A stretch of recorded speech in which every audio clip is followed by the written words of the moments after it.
ಜಮೀನು ಖರೀದಿಸಿದ್ರು ಆದರೆ ಹಣ ಕೊಡಲಿಲ್ಲ.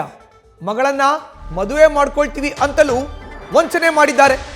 ಮೊದಲನೇದಾಗಿ ಜಮೀನು ಖರೀದಿಸಿದ್ರು, ಅದರಲ್ಲಿ ನಮಗೆ ದುಡ್ಡು ಕೊಟ್ಟಿಲ್ಲ. ಆದ ಬಳಿಕ ನಿಮ್ಮ ಮಗಳನ್ನೇ ಮದುವೆ ಮಾಡ್ಕೊಳ್ತೀವಿ ಅಂತ ಹೇಳಿದ್ರು, ಅದರಲ್ಲೂ ಕೂಡ ವಂಚನೆ ಮಾಡಿದ್ದಾರೆ.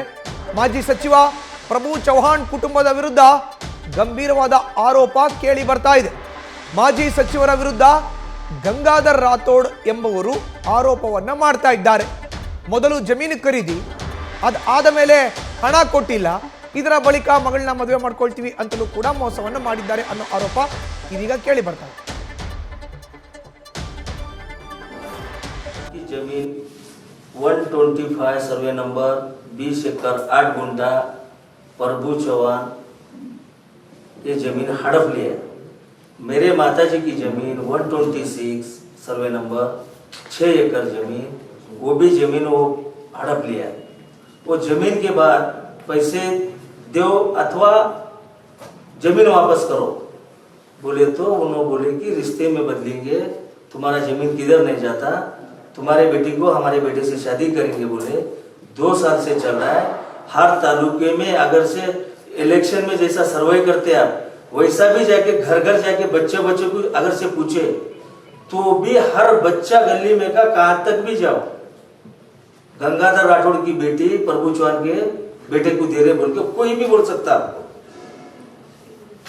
और आज हमारे जमीन भी गई, बेटी का इज्जत गया और एंगेजमेंट है कल, और ये एंगेजमेंट रोकना, न्याय देना। अब पत्रकार भाइयों का मैं शुक्रगुजार हूं, मुझे न्याय मिलना बोल के मैं आप ये प्रेस लिए सो है। और ये कल अगर से मेरा एंगेजमेंट नहीं हुआ मेरी बेटी के साथ तो हम पूरा घर बार हम आत्महत्या करने वाले। ಹೆಚ್ಚಿನ ಡೀಟೇಲ್ಸ್ ನಮ್ಮ ಪ್ರತಿನಿಧಿ ಪ್ರಕಾಶ್ ಡೂಲ್ವಿ ನೀಡ್ತಾರೆ. ನೇರ ಸಂಪರ್ಕಕ್ಕೆ ಜಾಯ್ನ್ ಆಗಿದ್ದಾರೆ. ಪ್ರಕಾಶ್, ಯಾವಾಗ ನಡೆದಿರೋದು ಈ ವ್ಯವಹಾರ? ಗಂಗಾಧರ್ ರಾಥೋಡ್ ಅವರ ಆರೋಪವಾದರೂ ಏನು? ಇದಕ್ಕೆ ಪ್ರಭು ಚೌಹಾಣ್ ಪ್ರತಿಕ್ರಿಯೆ ಕೊಟ್ಟಿದ್ದಾರಾ, ಹೇಗೆ? ಮಧುಸೂದನ್, ಗಂಗಾಧರ್ ರಾಠೋಡ್ ಒಂದು ಗಂಭೀರವಾದ ಆರೋಪವನ್ನು ನೀವು ಈಗಾಗಲೇ ಹೇಳಿದಂತೆ ಪ್ರಭು ಚೌಹಾಣ್ ಅವರ ಮೇಲೆ ಮಾಡಿರುವಂಥದ್ದು.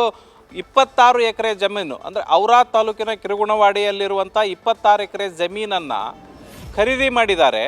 ಖರೀದಿ ಮಾಡಿದ ನಂತರ ದುಡ್ಡು ಕೊಟ್ಟಿಲ್ಲ. ದುಡ್ಡು ಕೇಳಿದಾಗ ಇಲ್ಲ, ನಿಮ್ಮ ಮಗಳನ್ನೇ ಮದುವೆ ಮಾಡ್ಕೊಳ್ತೀವಿ, ಹಾಗಾಗಿ ದುಡ್ಡು ಕೊಡೋ ಅವಶ್ಯಕತೆ ಇಲ್ಲ, ನೀವು ಬಳುವಳಿ ಅಂತ ತಿಳ್ಕೊಂಬಿಡಿ ಮಗಳಿಗೆ ಅನ್ನುವಂಥ ಮಾತು ಹೇಳಿದರು.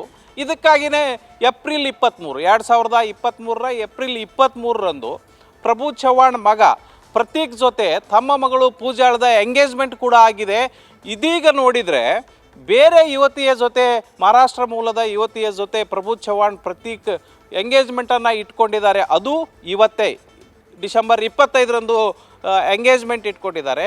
ನನಗೆ ನ್ಯಾಯ ಸಿಗದೇ ಇದ್ದರೆ ನಾನು ಸಾಮೂಹಿಕವಾಗಿ ಎಲ್ಲ ಕುಟುಂಬದವರು ಆತ್ಮಹತ್ಯೆ ಮಾಡಿಕೊಳ್ತೀವಿ ಅನ್ನುವಂಥದ್ದು ಗಂಗಾಧರ್ ರಾಠೋಡ್ ಅವರ ಆರೋಪ. ಆದರೆ ಏಪ್ರಿಲ್ 23ರಂದು ಏನು ನಿಶ್ಚಿತಾರ್ಥ ನಡೀತು, ಅದಕ್ಕೆ ಪೂರಕವಾಗಿ ಯಾವುದೇ ಸಾಕ್ಷಿಗಳನ್ನು ಗಂಗಾಧರ್ ರಾಠೋಡ್ ಅವರು ಮಾಧ್ಯಮಗಳಿಗೆ ಕೊಟ್ಟಿಲ್ಲ. ಕನಿಷ್ಠ ಒಂದು ಫೋಟೋ ಆದರೂ ಇರಬೇಕಾಗಿತ್ತು.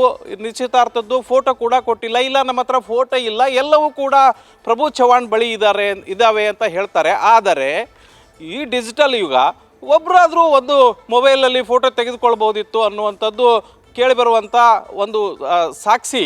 ಇಂಥದ್ದೊಂದು ಸಾಕ್ಷಿಯನ್ನು ಕೂಡ ಪ್ರಭು ಚೌಹಾಣ್ ಅವರ ವಿರುದ್ಧ ಗಂಗಾಧರ್ ರಾಠೋಡ್ ಇಟ್ಕೊಂಡಿಲ್ಲ. ಇನ್ನೊಂದು, ಈ ಸೇಲ್ ಡೀಡ್ ವಿಷಯಕ್ಕೆ ಬರೋದಾದರೆ, ಸೇಲ್ ಡೀಡ್ ಆಗುವಂಥ ಸಂದರ್ಭದಲ್ಲಿ ಸಾಮಾನ್ಯವಾಗಿ ಏನು ಗೌರ್ಮೆಂಟ್ ರೇಟ್ ಏನು ಫಿಕ್ಸ್ ಆಗಿರುತ್ತೆ, ಆ ಗೌರ್ಮೆಂಟ್ ರೇಟನ್ನು ಅವರ ಅಕೌಂಟಿಗೆ ಟ್ರಾನ್ಸ್ಫರ್ ಮಾಡಿ, ಯಾರು ಮಾಲೀಕರು ಇರ್ತಾರೋ ಅವ್ರ ಅಕೌಂಟಿಗೆ ಟ್ರಾನ್ಸ್ಫರ್ ಮಾಡಿ ಸೇಫ್ ಆಗಿರುವಂಥದ್ದು ಸಾಮಾನ್ಯವಾಗಿ ನಡೆದುಕೊಂಡು ಬರುವಂಥ ಪದ್ಧತಿ. ಹಾಗಾಗಿ ಈ ಒಂದು ವೇಳೆ ದುಡ್ಡು ಕೊಡದೇ ಇದ್ದರೆ ಸೇಲ್ ಡೀಡೇ ರದ್ದಾಗಿ ಹೋಗುತ್ತೆ. ಆ ಕೆಲಸವನ್ನು ಗಂಗಾಧರ್ ಕುಟುಂಬ ಮಾಡ್ಬೋದಿತ್ತು. ಆದರೆ ಆ ಕೆಲಸಕ್ಕೆ ದುಡ್ಡು ಕೊಡದೇ ಇದ್ದಾಗ ಆ ಕೆಲಸಕ್ಕೆ ಇವರು ಮುಂದಾಗ್ಬೋದಿತ್ತು. ಆದರೆ ಇದುವರೆಗೂ ಕೂಡ ಗಂಗಾಧರ್ ರಾಠೋಡ್ ಅಂಥದ್ದೊಂದು ಕೆಲಸಕ್ಕೆ ಮುಂದಾಗಿಲ್ಲ ಮತ್ತು ದುಡ್ಡು ಕೊಟ್ಟಿಲ್ಲ ಅನ್ನೋದಕ್ಕೆ ಯಾವುದೇ ರೀತಿಯಾದಂಥ ಪುರಾವೆ, ಅಂದರೆ ಅವರು ಬ್ಯಾಂಕ್ ಸ್ಟೇಟ್ಮೆಂಟನ್ನು ಕೊಡ್ಬೋದಿತ್ತು, ಅದನ್ನು ಕೂಡ ಕೊಟ್ಟಿಲ್ಲ. ಹಾಗಾಗಿ ಗಂಗಾಧರ್ ಮಾಡ್ತಾ ಇರುವಂಥ ಆರೋಪಕ್ಕೆ ಯಾವುದೇ ಸಾಕ್ಷಿಗಳಿಲ್ಲ. ಇನ್ನು ಗಂಗಾಧರ್ ರಾಠೋಡ್ ಅವರು ಮಾಡಿರುವಂಥ ಆರೋಪಕ್ಕೆ ಪ್ರಭು ಚೌಹಾಣ್ ನಮ್ಮ ಪ್ರತಿನಿಧಿ ಶಿವ ಅಮೂರ್ಗಳವರಿಗೆ ಸ್ಪಷ್ಟನೆ ನೀಡಿದ್ದಾರೆ. ಏನು ಅಂತಂದರೆ, ನಮ್ಮ ಏನು 26 ಎಕರೆ ಜಮೀನು ಖರೀದಿಯಾಗಿದ್ದು ನಿಜ, ಆದರೆ ಅದು ನನ್ನ ಹೆಸರಿಗಲ್ಲ. ನನ್ನ ಸಹೋದರ ಮಾರುತಿ ಚವ್ಹಾಣ್ ಅವರ ಹೆಸರಿಗೆ 26 ಎಕರೆ ಮತ್ತು ಅವ್ರ ಒಟ್ಟು 2 ಪಾರ್ಟಲ್ಲಿ ಖರೀದಿಯಾಗಿದೆ. ಒಂದು ಅವರ ಪತ್ನಿ ಮಾರುತಿ ಚವ್ಹಾಣ್ ಅವರ ಪತ್ನಿ ಮತ್ತು ಮಾರುತಿ ಅವರಿಗೆ 2 ಪಾರ್ಟಲ್ಲಿ ಖರೀದಿಯಾಗಿದ್ದು ನಿಜ. ಆದರೆ ಅದಕ್ಕೆ ಪೂರಕವಾಗಿ ದುಡ್ಡನ್ನು ನಮ್ಮ ಸಹೋದರ ಕೊಟ್ಟಿದ್ದಾರೆ. ಇದು ನಮ್ಮ ಸಹೋದರ ಮತ್ತು ಗಂಗಾಧರ್ ನಡುವೆ ನಡೆದಿರುವಂಥ ಒಡಂಬಡಿಕೆ ವ್ಯವಹಾರ, ಅದಕ್ಕೂ ನನಗೂ ಸಂಬಂಧ ಇಲ್ಲ. ಇನ್ನು ನಾವು ಯಾವುದೇ ರೀತಿಯಾದಂಥ ಮದುವೆ ನಿಶ್ಚಿತಾರ್ಥ ಯಾವುದೇ ಭರವಸೆಯನ್ನು ಗಂಗಾಧರ ಕುಟುಂಬಕ್ಕೆ ಕೊಟ್ಟಿಲ್ಲ. ಅವರು ಸುಳ್ಳು ಆರೋಪ ಮಾಡ್ತಾ ಇದ್ದಾರೆ. ನಮ್ಮ ತಮ್ಮನ ವ್ಯವಹಾರದ ಜೊತೆ ನನ್ನನ್ನು ತಳಕು ಹಾಕ್ತಾ ಇದ್ದಾರೆ. ಇದರಲ್ಲಿ ರಾಜಕೀಯ ಷಡ್ಯಂತ್ರ ಇದೆ ಅನ್ನುವಂಥದ್ದು ಪ್ರಭು ಚವ್ಹಾಣ್ ಅವರ ಸ್ಪಷ್ಟನೆ. ಒಟ್ಟಾರೆಯಾಗಿ ಮಧುಸೂದನ್, ಈ ಪ್ರಕರಣಕ್ಕೆ ಇದು ಸಾಬೀತಾಗಬೇಕು ಅಂತಂದರೆ ಗಂಗಾಧರ ಕುಟುಂಬ ಸಾಕ್ಷಿಗಳನ್ನು ಕೊಡಬೇಕಾಗತ್ತೆ. ಆವಾಗ ಮಾತ್ರ ಸ್ಪಷ್ಟವಾದಂಥ ಚಿತ್ರ ಹೊರಬರಲು ಸಾಧ್ಯ. ಮಧುಸೂದನ್, ಧನ್ಯವಾದ ಪ್ರಕಾಶ್ ನಿಮ್ಮ ಮಾಹಿತಿಗೆ. ನ್ಯೂಸ್ ಫಸ್ಟ್ ನಿರ್ಭೀತಿಯಿಂದ ನಿಮ್ಮ ಪರವಾಗಿ.